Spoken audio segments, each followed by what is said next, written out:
Hi, I'm DJ Ware. On this episode of the CyberGizmo, we're going to be looking at some more of the tools that I use, and this time it's going to be OwnCloud right after this.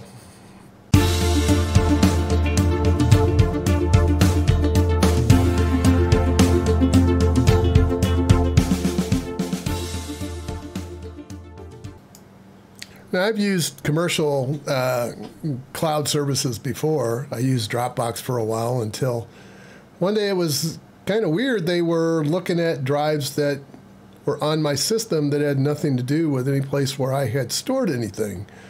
And I thought that was odd. Why would they be scanning through all of my directories? So I turned them off. I don't know if that has been fixed, but yeah, I don't think I need to have them out scanning through all of my files. I mean, it's none of their business, right? It's only their business what I decide to put in their cloud. So that was the reason why I started looking at this, and this is OwnCloud. But before we get to that, why do you need the cloud storage at all? Well, the definition of it is it's a computer data storage which can store your data in logical pools. So meaning that if it's in a commercial setting, then your files are stored across many different servers and shared with other people's data.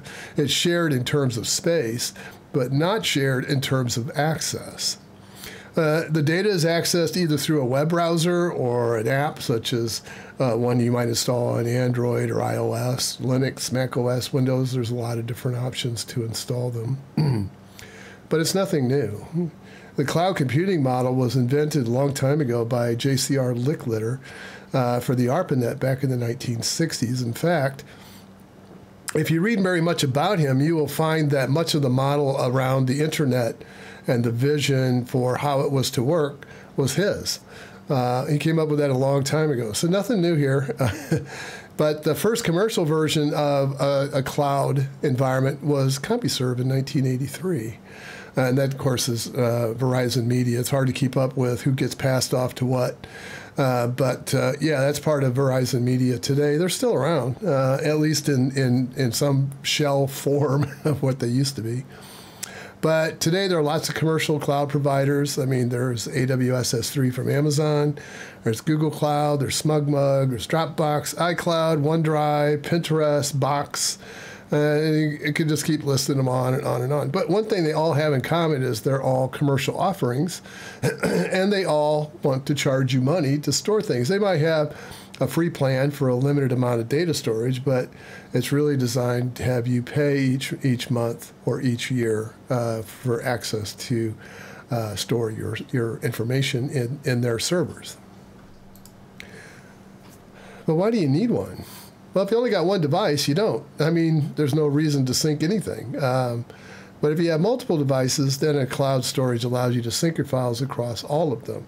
And it doesn't matter if they're mobile devices or they are desktops or laptops, that will keep them in sync. Cloud share storage can also permit you to share files with other people. So you could use it to create a backup of your personal data if you want to. You could, although I don't know if I would recommend that, you could also protect your work from accidental deletion. So it gives you kind of a fail-safe location to store things. And then while you're working on them on your normal hard drive, then, yeah, you won't be impacting the one that's stored up in the cloud. You can extend the storage space for devices that have limited storage, such as phones. Allows you to expand the pool of storage for them.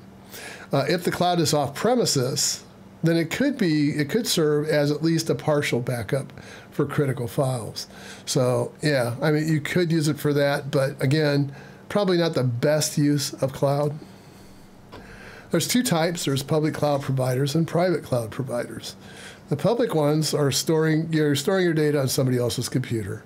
It divides the storage costs, that is the amount of money it costs to host these servers across many different users. And so it does have some economy of scale in that you pay for what you use. So rather than have to go out and purchase infrastructure that you may or may not use over time, it allows you to pay only for what you need. At least they usually have tiers, 5 gig, 10 gig, 50 gig, you pay for on some monthly or annual basis. Private cloud providers provide you the software, and you can then use that to store data on your computers. The costs, of course, are the hardware, the storage, and the electricity costs. Those are all yours to bear. And security is also your problem for how you secure your data. Data, however, cannot be mined by the cloud provider. These ones that give them away for free, you can pretty much bet they're mining your data because that's how they're paying for it in some way or shape or form. So, so let's talk about self-hosted cloud storage for a moment. Now, I'm only including a small smattering of them. There are a lot of different ways to do this. I'm going to talk about open source ones. I'm going to talk about ones that are for Linux. There are others that are specific to Microsoft Windows, and there are some that are specific to Mac OS. I'm not going to cover those. OwnCloud is, as far as the open source community, is the oldest, has been around for a while other than the public providers.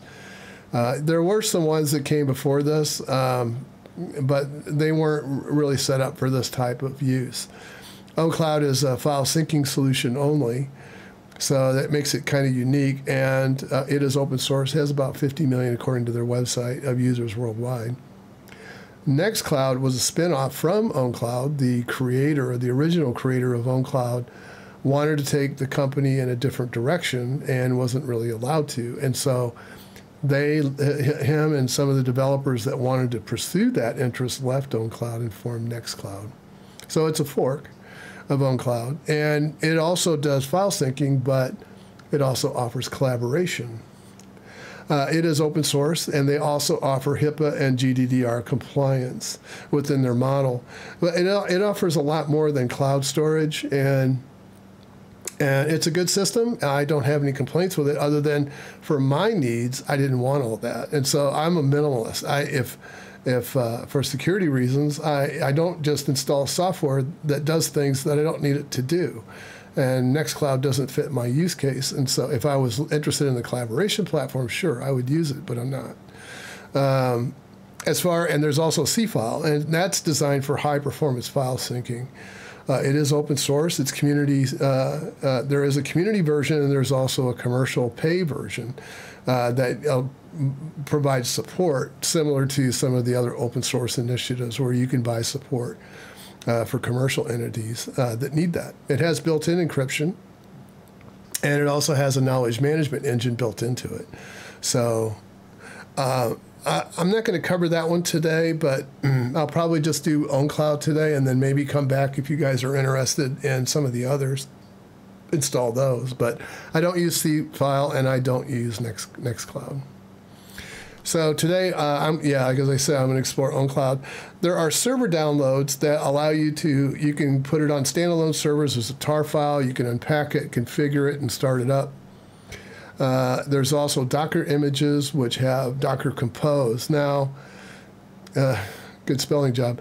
So Docker images, or Docker itself, is meant to really deploy single containers. Docker Compose is different in that it's meant to deploy as part of the application multiple containers. And so that's why you need something like Docker Compose, is that it will manage the installation of, let's say you were using a database and you would deploy a database container and maybe Redis for your search. It would deploy a Redis server, and then finally the OwnCloud system itself. So those are some examples of how Docker Compose is used. It by far is not the only ones. They also offer an appliance version, and for virtual machines, there's one for VMware ESXi, which used to be free. I think it might still be. I think they're kind of trying to rein that in, but it was at one time free. VirtualBox, of course, they have a virtual appliance for that. The QCOW2, which is for KVM. And that would support Proxmox or XCP-NG or even just a Virt Manager system. There's also a VMware Image itself, which is the official VMware vSphere, I believe it's called now. And then, of course, you can also, there are some distributions that package OwnCloud as its own package within the standard distro repositories. Although probably there will be old versions of the software. You can also download clients for Mac OS, Windows, Linux, Android, iOS. There is also an OwnCloud marketplace, which provides third-party developers to create additional software that you can then install to provide different functions to the system if you wish. And many of those are free, and some of them are not. Some of them want money. One of the reasons why I like OwnCloud is that their security model is similar, at least in some point, with Nextcloud. Both of them subscribe to open and responsible disclosure for open vulnerabilities, which means that if there are open vulnerabilities, they do not hide it. As soon as it's discovered, they publish it on their website. They talk about it. They talk about their plan to close it, and then if they have closed it, they tell you what they did and which version it's fixed in. And that's very good. The other thing is it offers a set of documents for best practices, and both of them do this. Both Nextcloud and OwnCloud do this for securing the OwnCloud servers. So you can go through their step-by-step guide and harden your systems for OwnCloud. They also, now OwnCloud has a little bit of a departure in that since they are managing the marketplace, they also report vulnerabilities from third parties that subscribe to the marketplace to sell or publish their add-on software. OwnCloud has a little bit, this is where it kind of differentiates itself a bit from Nextcloud from what I have determined from looking at the website, is that the two-factor authentication in OwnCloud is a bit more comprehensive. They can use OAuth 2 for mobile devices, and that's not required, but you can. They also support free OTP, OpenTP, Privacy ID, and TPTP, which is the time-based protocol similar to the Microsoft key and the Google one as well for two-factor. Those are easily defeated, though, and so, yeah, I kind of prefer the privacy idea over OTP because it's meant, privacy ID is really meant to replace two-factor with multi-factor and has pretty wide support on Red Hat, Fedora, Debian, Ubuntu. So any of the derivatives of that should have support for privacy ID as well, but I'm not sure about that. You have to check with the distro you use if it is or not. Those are optional if you want to install them. Now, you would probably obviously want to do that if you were exposing OwnCloud to the internet. Some of the disadvantages, to be upfront and honest about it, you need to be vigilant about keeping your system and the OwnCloud software up to date because, as we talked about, there are vulnerabilities that are discovered and published on their site, and you'll want to keep abreast of that and make sure that the vulnerabilities are closed in your site. Backup for the system, I mean, don't count on clouds being backup. I mean, it's like everything else. It's a good place to give you a second chance to get back at the file if you were to damage it for some reason. But it's not really considered a backup, and so that's your responsibility to do as well. If you are publishing this into a public cloud or a public hosted environment, say a virtual machine environment, then depending upon the license that you have with them, they may or may not take care of the backup and the security envelope around your VM. But you'd have to check on that because some do and some do not. Also, you have to incur the cost of the server and the storage. So one thing I will tell you is that at least this was a test I did a while back. It does work on Raspberry Pi, although it is not one of its officially supported platforms. They support it officially on x86, Fedora, Ubuntu, Debian, SUSE are supported. But yeah, if you want, it will run on Raspbian. Raspbian, of course, is a Debian-based distribution. It will work, but I haven't tested it since 10.2, and they're currently at 10.41. I have not tested that, so don't know, but it did work the last time I tried it. And I used it initially on a Pi 2, and then took it up to a Pi 3, and it worked just fine. So I guess it's time to do some installation. So what I'm going to do today is get some stuff ready. I'll be right back. Okay, so I'm on the OwnCloud site, and this is OwnCloud.org, and you can read about the system if you want to. But what you'll need to do is there's a You can go to the product page and you can download the server here. You can also read about it. There's some docs and help. There's a community. There's some latest news. And then they do have a security area where, like I said, you can go and look at the open CVEs that are affected, that are impacting OwnCloud. So we'll go to the download, and you can see there's a number of ways to do this. So I'm going to go to the install instructions here for Docker, because Docker is the way I'm going to install this. I could install this as an appliance if I wanted to, but this brings in additional things that I don't want. Remember, I'm a minimalist. I don't need all that stuff. So yeah, there's some management pieces here because this is an appliance, and there's some management pieces here that I don't really want. So we'll go over here, and I will open up.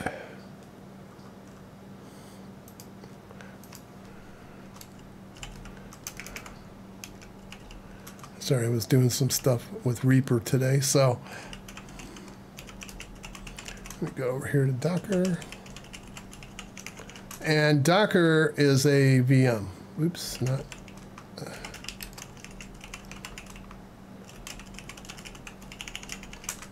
Okay. Yeah.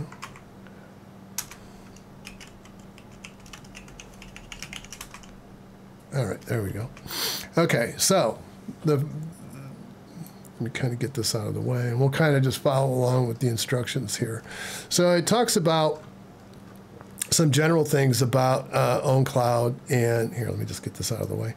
And you can be installed using the official OwnCloud. So there, if you go to the Docker Hub, you will find official releases which are sanctioned as coming from the actual developer itself. And then, of course, you'll find it from other people as well. And then it allows me to do a quick evaluation. I can run it this way.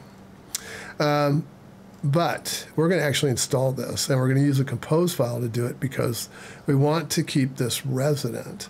And they're talking about some things you're going to need. You're going to need to know what version you want, what domain you're going to install on. If you're just going to keep this local to the machine or not, you can also make it non-local. And then your default admin user and your default admin password. And then what port you want to bind to the outside of Docker to access the actual OwnCloud services within Docker. Let's see. So we need to start here. So let me go back and grab my terminal window. And probably I need to put this over here. So I'll try to get this down a little bit so you can read what we're going to do here. All right, so let's, yeah, that's probably too big. Oop. All right, so we'll make a directory, and they suggest using OwnCloud Docker server. So we'll do that, and then we'll go over to it. And then the next thing we'll do is we'll need to get the YML file, and they have one pre-built for us here. So I can just do a wget on it and bring it down. So let's take a look at it. This is a Docker Compose file, and it is YAML, and it talks about this is the 2.1 version of YAML, not 2.1 version of OwnCloud. And then I'm defining some volumes. I have one to store my files, and I have one for my SQL, one to perform backups. You can do backups within it, and then a Redis search. So I'll need that as well. And then the services that I want to bring down are OwnCloud, and then there's some ports and stuff that's there for 8080, and it depends on the database and Redis. Okay, so this one depends on the database and Redis. If you ever want to set one of these up, and then these are my environment variables, and you'll notice that some of these are predefined and some of them use variables. Well, I'll show you how we're going to pass those variables in a moment. And there's a health check, and there's more database, which is going to be, looks like Mariah DB, which is the old MySQL, is now the new MySQL. What am I saying? Okay, so we've done that. And the next step I will need to do is to create an environment file.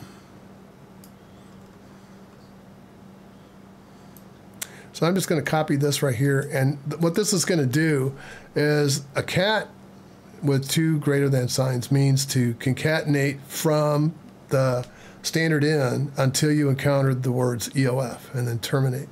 It's going to send the standard output to .env. So this is looking for the word EOF in the file that's being concatenated in before it releases. So, and this is going to create an env. So we'll do that. And we'll just make sure that it worked. I actually have a change here that I want to make to this. It would be kind of useless to have this local since it's on a VM. So I need to be able to get this out to a web client, a web browser, so that you can see it. Okay, so that's all done. And the next thing we'll want to do is execute Docker composed up -d, and that should take off on its own. Now I've already downloaded the stuff that I need, so yeah, it's already there. And the next thing we'll want to do is a Docker compose, and I think it's PS, which will show me the status, so I can actually make sure that it's starting. You can see here it's starting. And my port is mapped to 8080. So let's open a new tab here.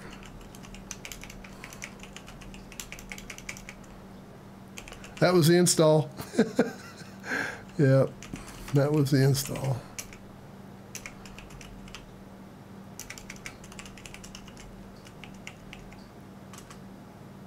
Okay. So I need to log in, and I'll use the admin, which is what I passed to it. Oh, I guess it took my one from earlier. Yeah, okay. So this is the way OwnCloud looks. It's very similar to NextCloud because they had similar designers. But you'll notice here that I have a menu across the top with some options here that I can look at the files and activity. And there's the marketplace to go and shop for additional add-ons if you want. But what we're going to do right now is the first thing you should do is go into settings. And right here, you would enter your current password, which in your case will be admin, and then what is the new one you want to be. Now, these sessions are persistent. So when you can bounce Docker up and down, and it will preserve it for you. However, if you delete the areas and purge it, yeah, your data will go with it. So because it's all self-contained. Now, there are also ways that if you want to host your data files outside of Docker, you can do that as well. I'm not going to cover that today, but yes, you can certainly do that. There are ways in Docker to be able to pass commands to it when it comes up to tell it to use a actual directory on your local machine and then store the files there. So if you want it, you don't want them if you're concerned about the Docker coming around and being obliterated, take your data with it, you can always host it outside. And of course, that'll make it persistent across any kinds of updates that you might do. So let's go back here. So you'll notice that it created two folders and it added a manual, which is how to use it. This is the user guide, I believe. Yep, it's the user guide. So that'll teach you how to do that. Now, you can use a client if you want to keep a duplicate copy of the data on your local machine. You can use the client to do that. That's what it's for. It actually downloads. It's kind of like SyncThing in that regard. But if you just want to access the data, then you can use the web client. So I have some stuff here. Let's add another one. Let's add a folder, and we'll give it a name. I don't know. Maybe some.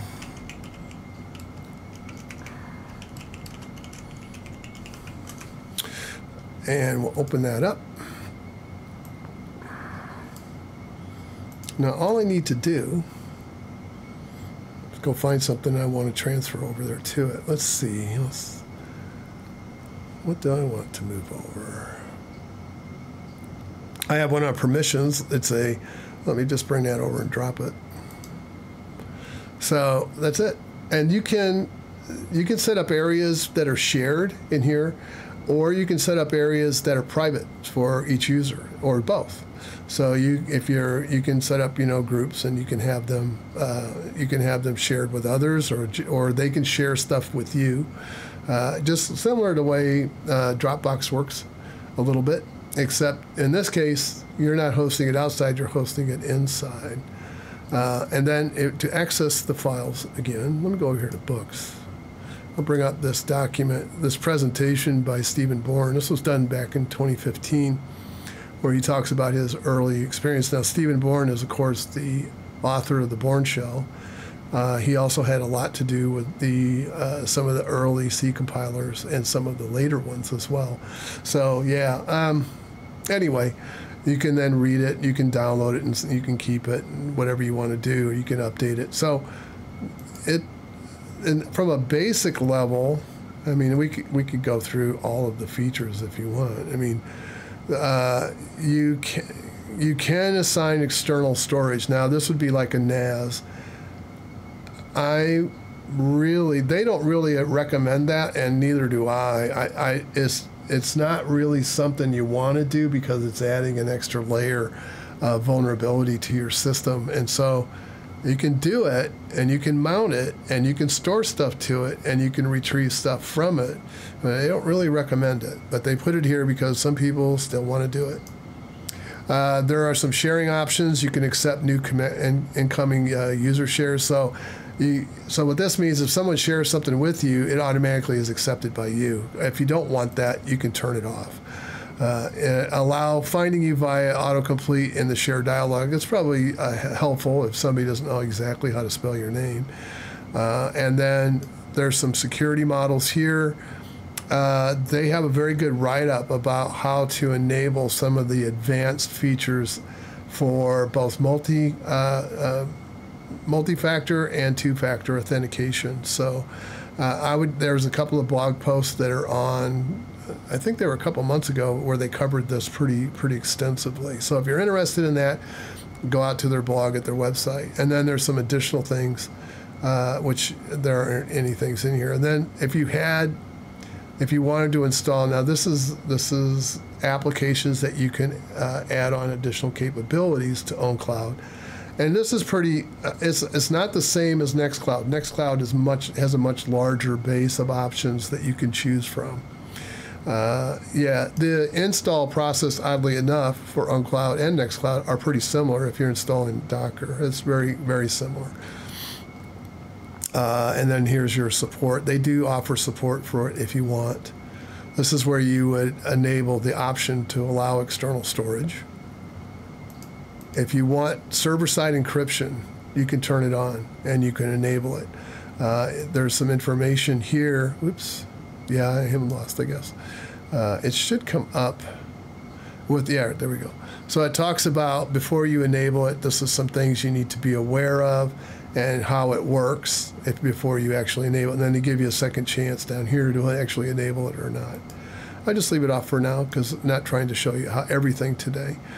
If you want to allow your shares to be public, you can do that. If you want to enforce passwords, or you don't want to show anything at all or expose anything else to other users, you can do that.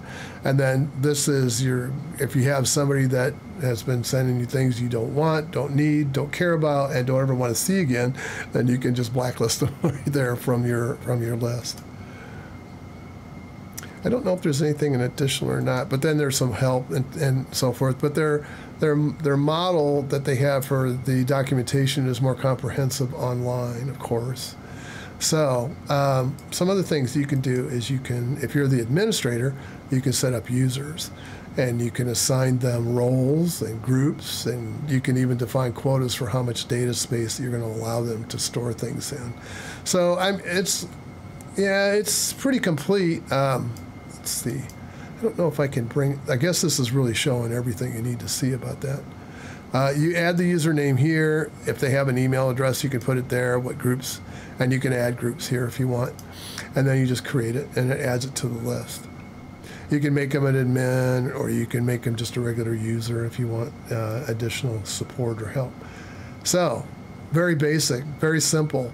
And I like simple, and I like basic, and I like things that are just single function. I mean, I'm old-fashioned, so I really like things that are that way, that are done that way. So let me go back out here. So that is all I had for OwnCloud today, but that is one of the tools I use.